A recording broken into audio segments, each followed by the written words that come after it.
लखीमपुर गांव में राजू नाम का एक आदमी अपनी पत्नी साथ रहता था। वह बहुत ही आलसी था। उसकी पत्नी सीता पूरे दिन काम करती, लेकिन राजू बस सोता रहता। एक सुबह सीता बोली, अजी सुनते हो, उठ जाइए, सूरज सिर पर आ गया है। कुछ काम धंधा करना है कि नहीं? राजू उठते हुए बोला, अरे सीता, अभी तो बहुत नींद आ रही है। थोड़ी देर और सोने दो, बाद में उठ जाऊंगा। आप दिन भर बस सोते रहते हो, घर कैसे चलेगा? अनाज भी थोड़ा रह गया है। थोड़ी देर बाद राजू उठा और बाहर जाकर चारपाई पर बैठ गया। तभी उसका पड़ोसी मोहन आया। राजू, क्या दिन भर चारपाई पर बैठे रहते हो? चलो मेरे साथ खेत में काम करने चलते हैं। कुछ काम करने से मजदूरी भी मिल जाएगी। वैसे भी तुम सारा दिन सोते रहते हो। अरे भाई, इतनी गर्मी में काम कौन करेगा?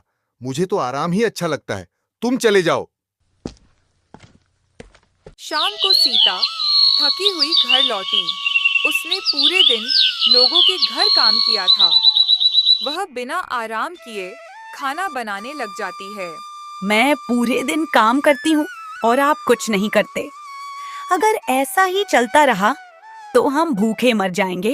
राजू थोड़ा शर्मिंदा हुआ, लेकिन फिर बोला, अच्छा ठीक है, कल से काम पर जाऊंगा। आज बहुत थक गया हूँ। सीता हैरान होकर बोली, आपने किया ही क्या है दिन भर सोने के अलावा जो इतना थक गए? अगले दिन सीता ने गुस्से में कहा, आज अगर काम पर नहीं गए तो खाना नहीं मिलेगा। राजू चारपाई से उठा, डर के मारे खेत में काम करने चला गया। काम पर जाता देखकर लोगों ने उसका बहुत मजाक उड़ाया। देखो देखो, इस कामचोर को दिन भर सोया रहता है।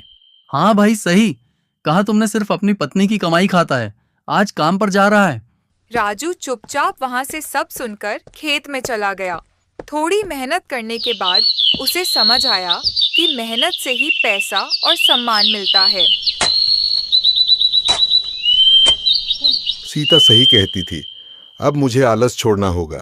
राजू हर दिन खेत में जाकर मजदूरी करने लगा। अब राजू को काम पर जाता देख उसकी पत्नी और राजू अच्छे से खुशी खुशी रहने लगे। दोस्तों, आलस इंसान को कमजोर बनाता है। मेहनत ही जीवन को बेहतर बनाती है।